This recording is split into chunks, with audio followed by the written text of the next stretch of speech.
Voice of America के Washington studio में आप सबको खुशामदीद। मैं हूँ साकिबुल इस्लाम और मैं हूँ सारा जमान। आज पनाहगज़ीन का आलमी दिन है। दुनिया भर में खतरात के सबब लोग रिकॉर्ड तादाद में अपने घर छोड़ने पर मजबूर हैं। इस मौजू पर हम बात करेंगे कुछ ही देर में। इसके अलावा व्यू 360 में और क्या कुछ शामिल है, देखते हैं उसकी एक झलक।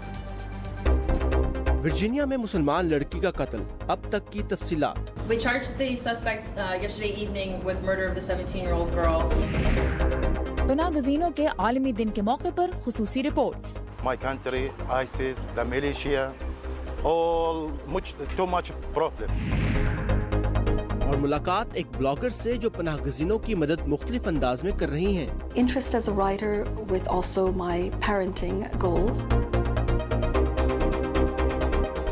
वाशिंगटन से कुछ ही दूर 17 साला मुसलमान लड़की नम्रा हसनैन के कत्ल से कम्युनिटी में खौफ की लहर दौड़ गई है। अब तक सामने आने वाली मालूमात लेकर आए हैं अमान अजहर। अमान, मुस्लिम कम्युनिटी में इस वक्त बहुत से लोग मुसलमानों के खिलाफ नफरत पर मबनी जुर्म इसको करार दे रहे हैं, लेकिन पुलिस का क्या कहना है? देखिए, हमने देखा है कि नबरा की हलाकत की खबर सामने आते ही सोशल मीडिया पर गम और गुस्से का इजहार होने लगा। जाहिर है गम की वजह तो उनकी हलाकत थी, लेकिन गुस्से की वजह पुलिस की जानिब से मजहब की बुनियाद को कत्ल के मुहर्रिकात में शामिल ना किया जाना था। लेकिन मैंने इस बारे में खुसूसी तौर पर मकामी पुलिस से पूछा और उनकी तर्जमान का कहना था कि अगरचे नफ़रत पर मबनी जुर्म के इम्कान को मुकम्मल तौर पर रद्द तो नहीं किया जा सकता, लेकिन अभी तक सामने आने वाली इत्तलात के मुताबिक ऐसे शवाहिद नहीं मिले जिसकी बुनियाद पर यह कहा जा सके कि इस कत्ल के मुहर्रिकात मजहबी या रंगो नस्ल पर मबनी थे। लेकिन इससे पहले कि हम गुफ्तगू का सिलसिला आगे बढ़ाएं, पहले देखते हैं ये रिपोर्ट। 17 साला नबरा हसनैन की हलाकत के बाद वर्जीनिया की मुस्लिम आबादी सिर्फ सदमे से ही दो चार नहीं, बल्कि इस सानहे से नबर्द आजमा होने की भी कोशिश में है। इतलात के मुताबिक नबरा हफ्ते और इतवार की दरमियानी शब अपने साथियों के हमरा वर्जीनिया की मशहूर मस्जिद और इस्लामिक मरकज एडम सेंटर से खाने के लिए निकली। पुलिस के मुताबिक मस्जिद वापस आते हुए एक कार सवार से उनके ग्रुप का झगड़ा हुआ। VOA से खुसूसी बात करते हुए पुलिस की तर्जुमान ने इस वाक़े के बारे में बताया। नौजवानों का ये ग्रुप मकामी मस्जिद में रात को होने वाली तकरीबात में शिरकत कर रहा था और वो उस वक्त सेंटर से निकले थे। वापस जाते हुए उनके और एक कार सवार के दरमियान कुछ हुआ, जिस पर वो शख्स तैश में आकर गाड़ी से बाहर निकला और ग्रुप पर हमला कर दिया। वो 17 साल लड़की थी। अगले रोज 3 बजे के करीब हमें 3 मील दूर एक लड़की की लाश मिली और तफ्तीशकारों का ख्याल है कि ये उसी नौजवान लड़की की लाश है जिसकी हमें तलाश थी। पुलिस ने एक 22 साला शख्स को हिरासत में लिया है, जिसको नबरा के कत्ल के इल्जाम में पीर को अदालत के सामने पेश किया गया। इस वाक़े के बाद मुस्लिम हलकों में ये तासुर पाया जाता है कि नबरा के कत्ल की तहकीकात नफरत पर मबनी जुर्म के तौर पर होनी चाहिए, लेकिन पुलिस का मौक़िफ़ इस बारे में मुख्तलिफ है। हमने यकीनन इस वाक़े को इस लिहाज से परखा है कि क्या इस ग्रुप को रंगो नस्ल या मजहब की बुनियाद पर निशाना बनाया गया, लेकिन अब तक सामने आने वाली इत्तलात के मुताबिक हमें इस बात के शवाहिद नहीं मिले कि वाक़या रंगो नस्ल या मजहबी बुनियादों पर पेश आया। नबरा की हलाकत पर उनकी क्लास फेलोज भी गमज़दा हैं। To be perfectly honest, I wasn't really expecting it. It was just all over Snapchat, and I was just really shocked. My mom told me about it last night. I was like, whoa. But like the whole sophomore class kind of came together and like we all agreed to wear black. इस वाक़े से जहां Virginia की मुसलमान community गमगीन है, वहीं अगले चंद दिनों में पुलिस की तहकीकात से नबरा के कत्ल के असल मुहर्रिकात जानने में मदद मिल सकेगी। अमान, नबरा के ख़ानदान के लिए एक बहुत ही मुश्किल वक्त है, तो कम्युनिटी उनकी मदद कैसे करी और ओवरऑल क्या रद्द-ए-अमल है कम्युनिटी का इस वक्त? देखिए, मुख्तलिफ इक़दाम किए गए हैं कम्युनिटी की सतह पे। एक तो फौरी तौर पे एक ऑनलाइन फ़ंड का कायम किया गया, जिसमें अभी थोड़ी देर यहाँ आने से पहले जब मैंने चेक किया तो उस पर $2,60,000 से ज़्यादा की रकम अब तक डोनेशन में सामने आ चुकी है। उसके अलावा एक विजिल है जो कल 6:30 बजे वर्जीनिया में की जाएगी, जिसमें कम्युनिटी के नुमाइंदगान की शिरकत मुतवक्को है। उसके अलावा एडम सेंटर जो वर्जीनिया का इस्लामिक सेंटर है, जिसके करीब ये वाक़या पेश आया, उनकी जानिब से खुसूसी तौर पर यह कहा गया है, जहाँ गम का इजहार किया गया है, ये भी कहा गया है कि जब तक इस वाक़े की तहकीकात मुकम्मल नहीं होती, किसी किस्म के शक व शुबहे के इजहार से इज्तनाब किया जा सके ताकि तहकीकात मुकम्मल हो सकें। और उसके अलावा जो अमरीकी मुसलमानों की एक तंजीम है, नुमाइंदा तंजीम केयर या काउंसिल ऑन मुस्लिम रिलेशंस, उनकी जानिब से भी ये कहा गया है कि इस जुर्म को मजहबियत की बुनियाद पर यकीनन तहकीकात इसकी की जाए। सो ये तमाम रद्द अमल, तमाम तरह के रद्द अमल इस वक्त सामने आ रहे हैं। मान हमने रिपोर्ट में भी देखा है कि पुलिस से आपने बात की है, तो अब आगे क्या तफ्तीश और तहकीकात के क्या मराहिल हैं, क्या हो सकता है आगे? जी, कल जब मैं मकामी तर्जुमान से बात कर रहा था पुलिस की, फेयरफैक्स काउंटी पुलिस की, तो उनका कहना था कि अब उन्हें मेडिकल एग्जामिनर की जानिब से ऑटोप्सी रिपोर्ट का इंतज़ार है ताकि हालात वाक़यात का ताजुन किया जा सके। फिर ये तमाम तर जो इन्फॉर्मेशन या इत्तलात हैं ये अदालत के सामने पेश की जाएंगी ताकि मुकदमे को आगे बढ़ाया जा सके। जी बिल्कुल, और हम अपनी वेबसाइट पर इस प्रोग्राम में स्टोरी को अपडेट करते रहेंगे। Thank you Aman for updates. Right.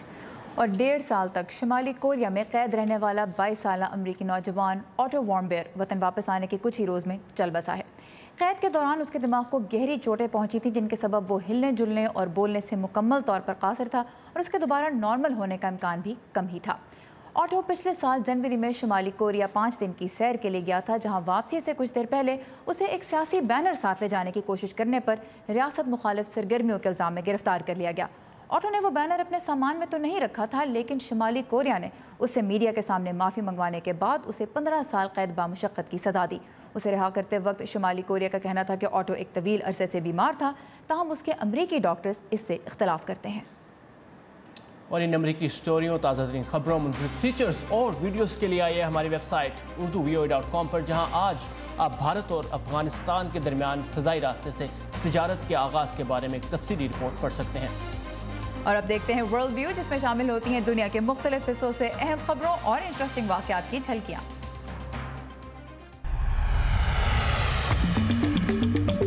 London मस्जिद हमले के मुतासरीन के साथ इजहार यकजहती के लिए लोगों की बड़ी तादाद ने मस्जिद के बाहर मोमबत्तियां जलाईं। अमरीकी महकमा खारजा की तर्जुमान ने हमले की मजम्मत करते हुए कहा है कि लगता है कि मुसलमान नमाजियों को निशाना बनाया गया। अमेरिका का कहना है कि शाम में दाइश के खिलाफ बरसरे पेकार इत्तेहादी फौजियों को अपने दिफा का हक हासिल है, जबकि रूस ने अमरीकी जारहियत का जवाब देने की धमकी दी है। ऑस्ट्रेलिया ने रूस की धमकी के पेश नज़र शाम में इत्तेहादी फौजियों के फिजाई हमलों में शमूलियत रोक दी है। कतरी वजीर खारजा का कहना है कि वो खलीजी ममालिक के दरमियान कशीदगी पर बातचीत का आगाज उस वक्त तक नहीं करेंगे जब तक कतर पर लगने वाली फिजाई और तिजारती पाबंदियों का खात्मा नहीं किया जाता। फ्रांस में एक हफ्ते जारी रहने वाला एयर शो का आगाज हो गया है। एयर शो में दुनिया भर से मुसाफिर और जंगी जहाज बनाने वाली कंपनियां शिरकत कर रही हैं। एयर शो को 23 जून को 2 रोज के लिए आम आवाम के लिए खोला जाएगा।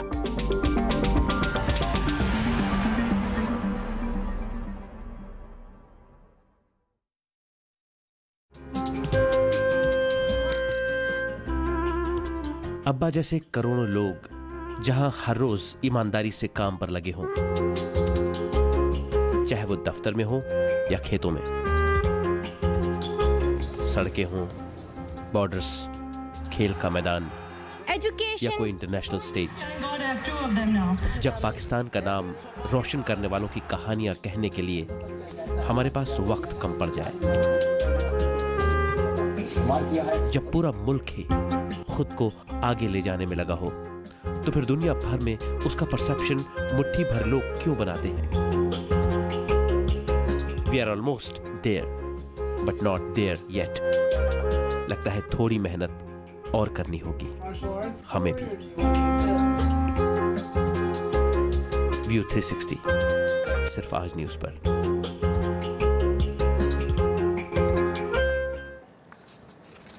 आज पनाह गज़ीनों का आलमी दिन है। अक़वाम मुत्तहिदा के इदारा बराए महाजिरीन के मुताबिक इस वक्त दुनिया में 6.5 करोड़ अफराद खौफ और बदअमनी के बायस अपने घरों से दूर रहने पर मजबूर हैं, जो कि तारीख की सबसे बड़ी सतह है।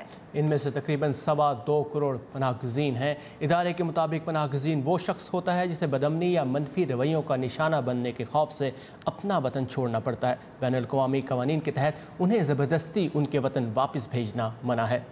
इस वक्त दुनिया के 55% पनाह गज़ीनों का ताल्लुक सिर्फ 3 मुल्कों से है। इनमें 14 लाख जनूबी सूडान से हैं, जबकि अफगानिस्तान से 25 लाख और शाम से 55 लाख अफराद शामिल हैं। 86% पनाह गज़ीनों को तरक्की पजीर मुल्क जगह दे रहे हैं।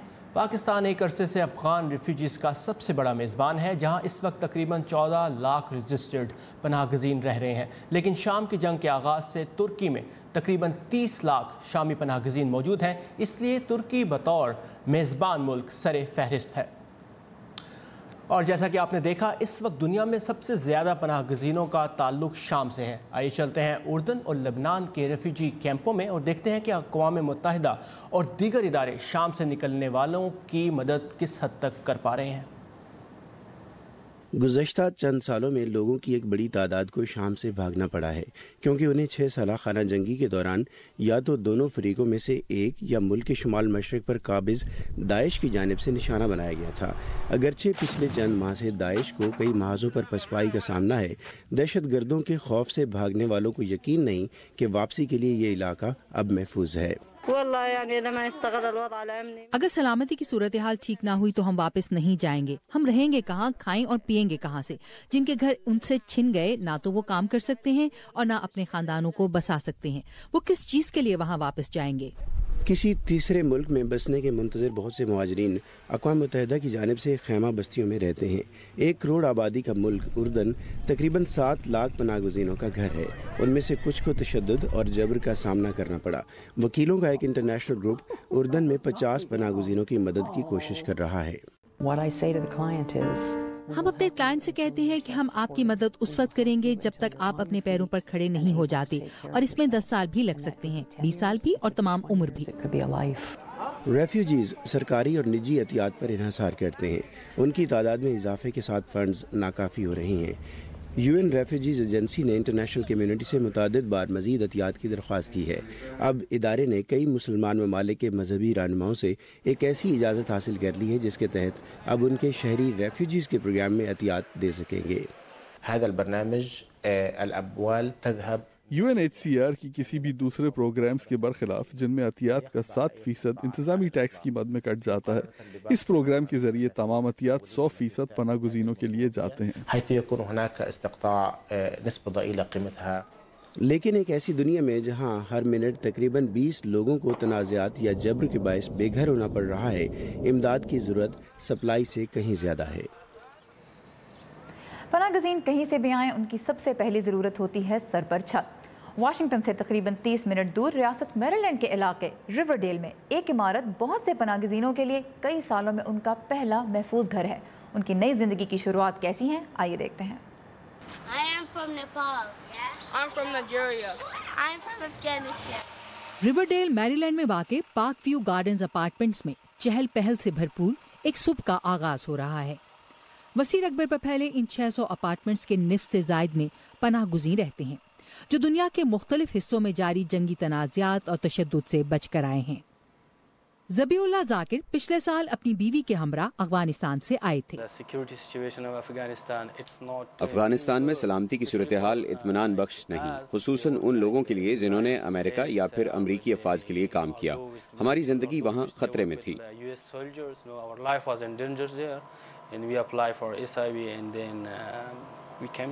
ذبی اللہ اب ایک پرنٹنگ کمپنی میں شپنگ کے شعبے سے وابستہ ہیں. مان انچوانی عراق سے ہیں. انہوں نے امریکی ویزا ملنے سے پہلے اپنے خاندان کے ہمراہ 10 سال اردن کے پناہ گزین کیمپ میں گزارے. My country, ISIS, the militia, all too much problem.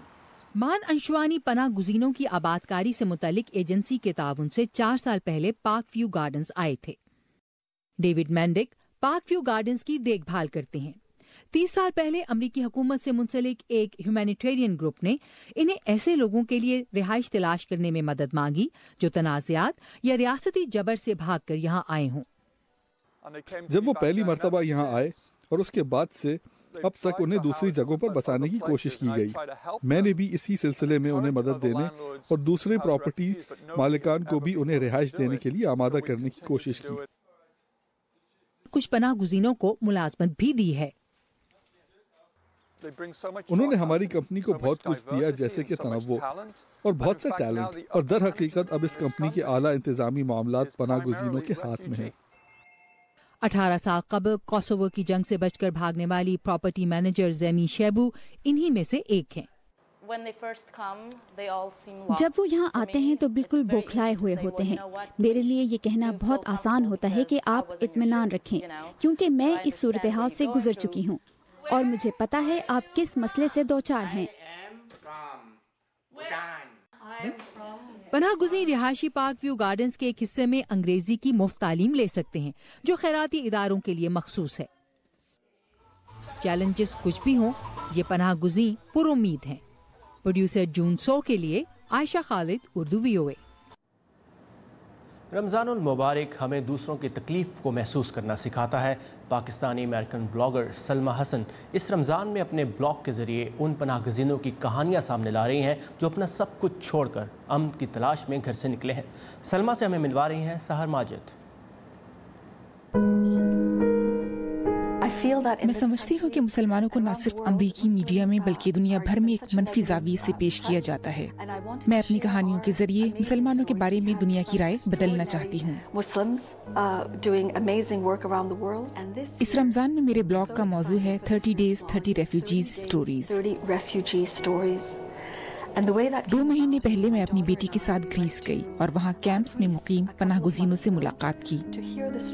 मैं दुनिया के सामने ये बात लाना चाहती हूँ कि नंबर्स, लेबल्स और स्टैटिस्टिक्स के पीछे हम जिन रेफ्यूजीज के बारे में बात कर रहे हैं वो हम सब की तरह इंसान हैं।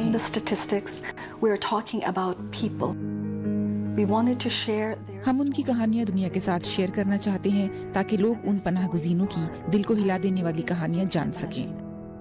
मेरा नाम सलमा हसन अली है और मेरा ताल्लुक पाकिस्तान से है। मैंने सहाफत और इंटरनेशनल रिलेशंस के शोबों में तालीम हासिल की है। अमेरिका से बाहर मैंने पहली दफा स्विट्जरलैंड के शहर जिनीवा में काम किया, जहां मैंने कमीशन ऑन ग्लोबल गवर्नेंस के लिए मीडिया और कम्युनिकेशन से मुताल्लिक फराइज सरअंजाम दिए। अमेरिका वापस आने के बाद मैं फ्रीलांस राइटिंग असाइनमेंट्स की तलाश में थी ताकि घर में रहकर अपने 2 बच्चों को भी वक्त दे सकूं और अपने लिखने के शौक को भी पूरा कर सकूं।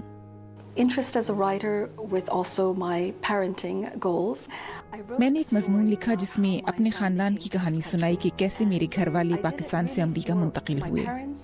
मैंने ये कहानी अपने वालिदैन के लिए लिखी थी ताकि वो अपनी बेटी की ज़बानी अपनी कहानी याद कर सकें।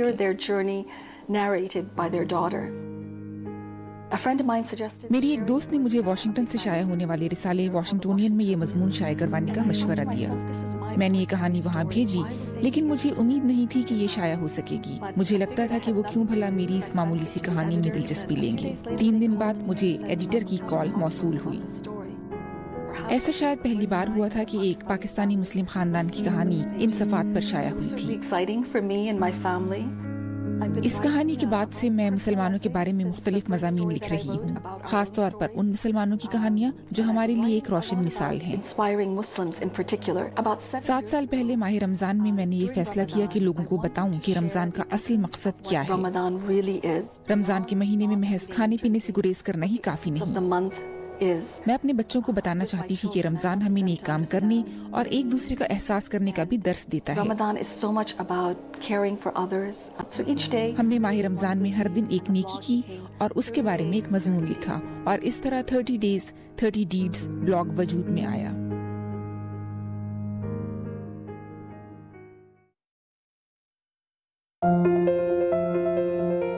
मैं हूँ खालिद हमीद। आप मुझे देख सकते हैं VOA उर्दू के फेसबुक पेज पर रोजाना शाम 7 बजे ताज़ा तरीन खबरों के साथ। और हमारा शो चलता है 7:30 बजे और खालिद हमीद साहब के साथ आप ये फेसबुक लाइव न्यूज़ देख सकते हैं हर रोज़ शाम 7 बजे हमारे।